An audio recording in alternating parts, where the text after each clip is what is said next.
याकूब 1:2 से हम पढ़ेंगे। हे मेरे भाइयों, जब तुम नाना प्रकार की परीक्षाओं में पड़ो तो इसको पूरे आनंद की बात समझो, ये जानकर कि तुम्हारे विश्वास के परखे जाने से धीरज उत्पन्न होता है।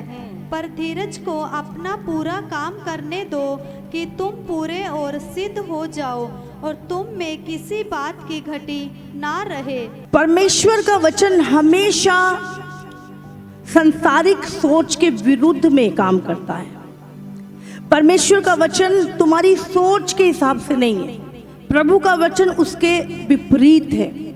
हमेशा एक मसीह व्यक्ति तूफान के विरुद्ध चलता है, वो हवा के साथ नहीं, हवा के विरुद्ध चलता है, क्योंकि सांसारिक सोच और सांसारिक जो बातें हैं वो मसीह के अकॉर्डिंग नहीं है। और एक मसीह व्यक्ति को हमेशा उनके विरुद्ध चलना पड़ता है। उस तूफान के, उस सांसारिक चीजों के विरोध में हम लोग, इसीलिए प्रभु ने क्या बोला, जब तुम नाना प्रकार की परीक्षाओं में पड़ो। ये आनंद की बात है। लोगों से अगर हम पूछें कि तुम जब तुम्हारी परीक्षा हो या तुम परीक्षा में पढ़ते हो तो क्या यह आनंद की बात है कि दुख की बात है? लेकिन संसार क्या जवाब देगा, ये तो बड़ी बुरी बात है। परीक्षा में पढ़ना तो, दुख में पढ़ना तो। परमेश्वर क्या बोल रहे हैं यहाँ पे? प्रभु कहता है जब तुम नाना प्रकार की, 1-2 नहीं, बहुत सारी परीक्षाएं जब तुम्हारी लाइफ में आ जाएं। अगर एक व्यक्ति को हम बोलें, व्यक्ति कहेगा ये पागल व्यक्ति ही बोल सकता है, अगर संसारिक व्यक्ति को हम ये बोलें तो। लेकिन प्रभु का वचन हमें यही सिखाता है कि जब तुम नाना प्रकार की परीक्षाओं में पढ़ो तो उसको पूरे आनंद की बात समझो। क्यों आनंद की बात समझो?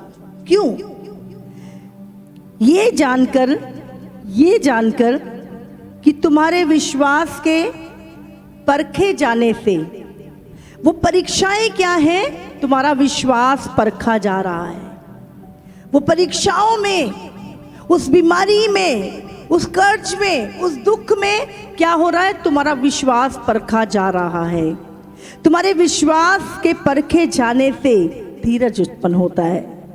तुम उस विश्वास में परखे जा रहे हो और तुम्हारे अंदर क्या है? फिर भी तुम प्रभु की आराधना कर रहे हो, फिर भी तुम विश्वास में खड़े हो, फिर भी तुम धन्यवाद कर रहे हो। प्रभु कहता है ऐसा करने से धीरज उत्पन्न होता है।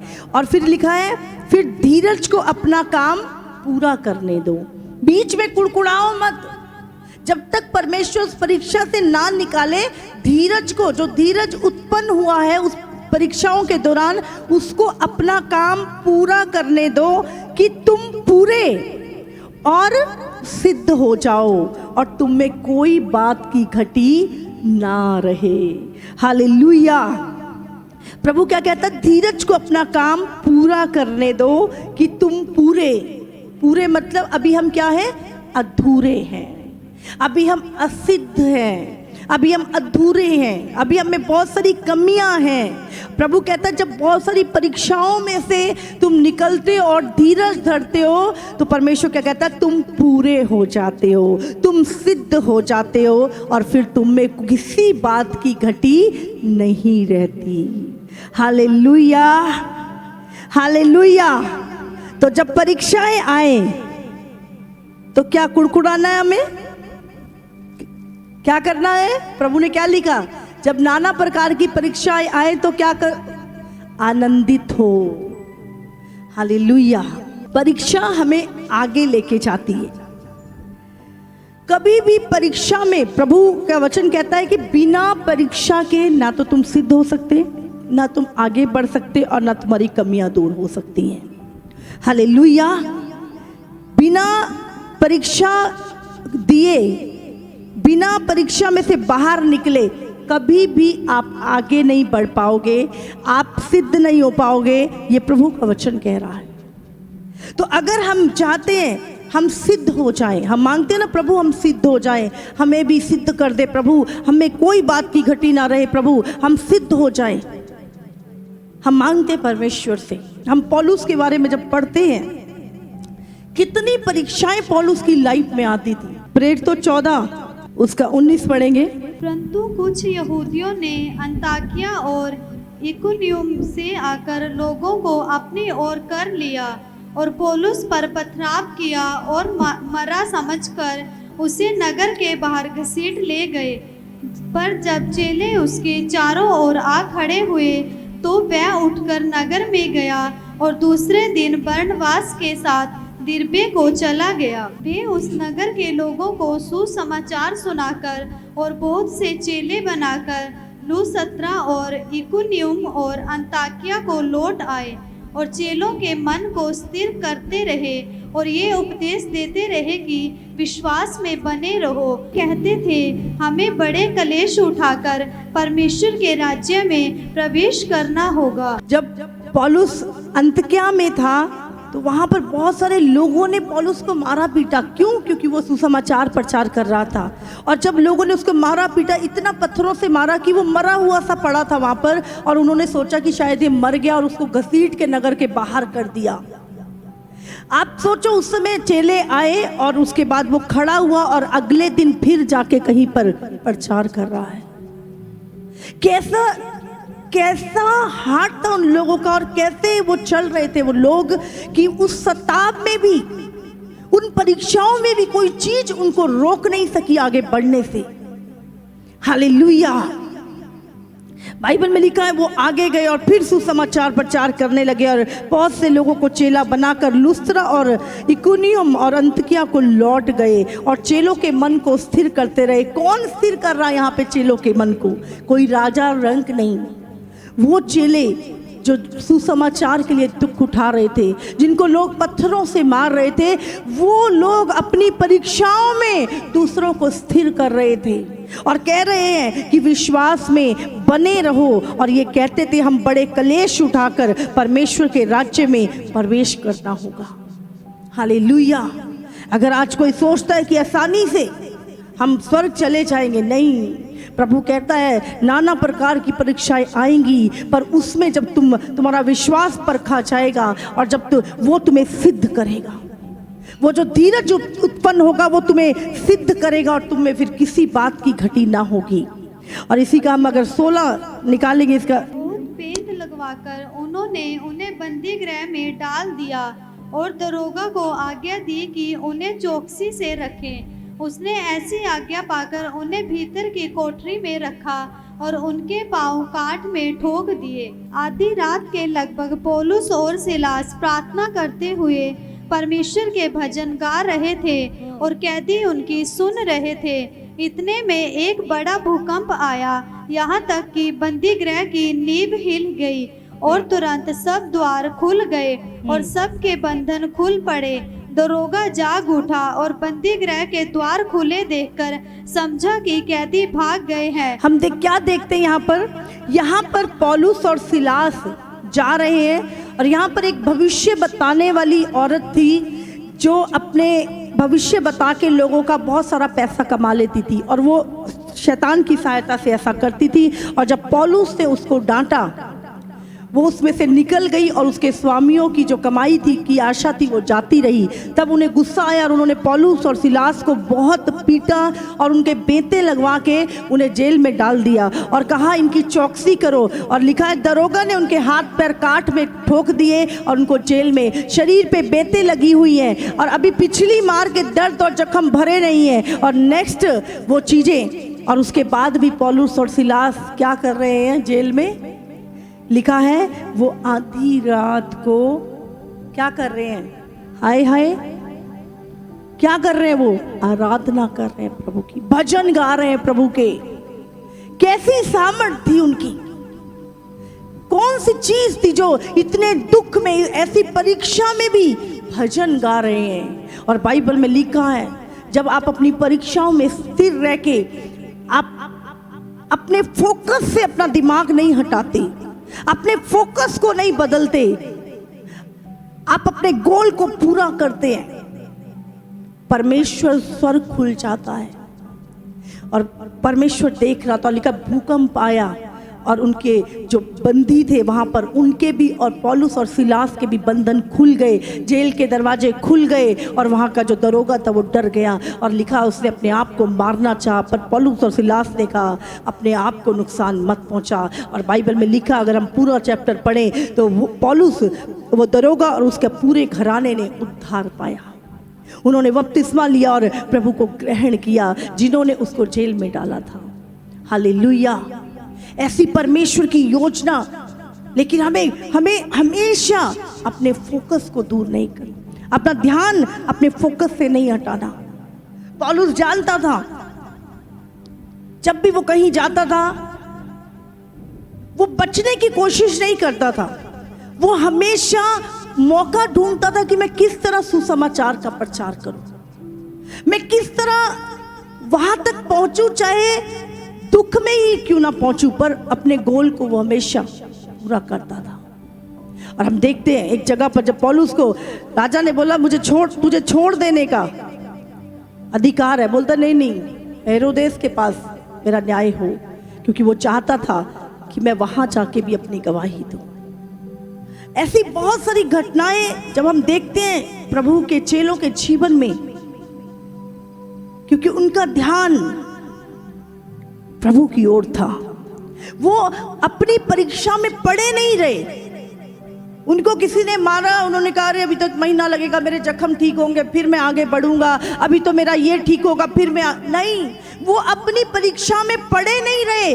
क्या पत्थरों से पौलुस को मारा गया और अधमरा छोड़ के नगर के बाहर घेर दिया, लेकिन पौलुस फिर खड़ा होके अगले दिन सुसमाचार सुना रहा है। हालेलुया। अपनी परीक्षाओं में पड़े मत रहो, दोबारा से खड़े हो जाओ, फिर से चलो, फिर से कोई बात नहीं, परीक्षा में पड़ गए फिर उठो, फिर आगे बढ़ो। हालेलुया। कई लोग एक परीक्षा में गिरते और सालों साल उस परीक्षा में ही पड़े रहते हैं। हम देखते हैं वो लोग एक परीक्षा पढ़ती थी, उसमें से खड़े होते थे, आगे बढ़ते थे, दूसरी बार परीक्षा आई, तीसरी बार, हमेशा आगे बढ़ते रहना। उनका फोकस परमेश्वर था, वो जानते थे हमारा फोकस क्या है। अपनी परीक्षाओं में पड़े मत रहिए, खड़े हो और आगे बढ़ो। एक वचन निकालेंगे, नीति वचन 24:10 निकाले। यदि तुम विपत्ति के समय साहस छोड़ दे तो तेरी शक्ति बहुत कम है। हालेलुया। साहस कब रखना होता है? क्या लिखा? यदि तू विपत्ति के समय अपना साहस छोड़ दे तो तेरी शक्ति बहुत कम है। हालेलुया। विपत्ति के समय क्या करना है? परीक्षा के समय क्या करना है? साहस रखना है। कई लोग ओ मर गए, खप गए, क्या होगा, क्या बनेगा, ऐसा हो गया, वो क्या साहस नहीं है उनके अंदर।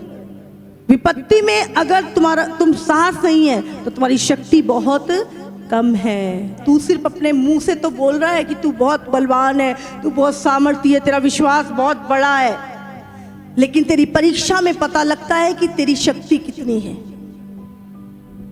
हालेलुया। विपत्ति में जो साहस छोड़ दे, प्रभु ने कहा उसकी शक्ति बहुत कम है।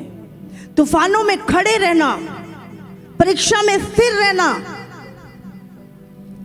यही बताता कि आप सामर्थी हो, यही बताता है कि आपके अंदर विश्वास भरा हुआ है, यही बताता है कि परमेश्वर आपके साथ है। पौलुस कभी बेतें लगती थी, कभी पूरे लोग उसके विरुद्ध खड़े हो जाते थे, उस पर इल्जाम लगाते थे, उसको मारने की कोशिश करते थे, वो निकलता था फिर दूसरी जगह वही, क्योंकि उसका फोकस, जो प्रभु ने उसको आज्ञा दी थी, उसको बोला था तू कहे जा, रुक मत, कहे जा, वो जो आज्ञा प्रभु से मिली थी बस उसी को लेकर वो आगे बढ़ रहा था।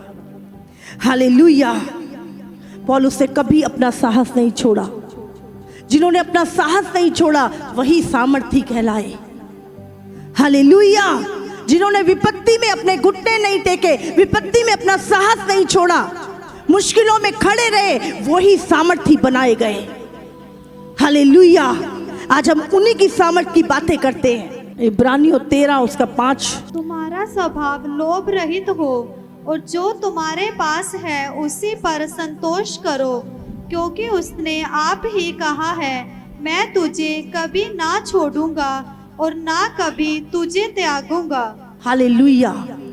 हम कहते हैं हमारी घटी हमें मार देगी, हमारे पास ये नहीं, हम मर जाएंगे। प्रभु क्या कहता है, हम धन प्राप्त करने के चक्कर में कितने बड़े बड़े गुनाहों में फंस जाते हैं, कितने बड़े बंधनों में फंस जाते हैं, कितनी बड़ी बुराइयों में फंस जाते हैं।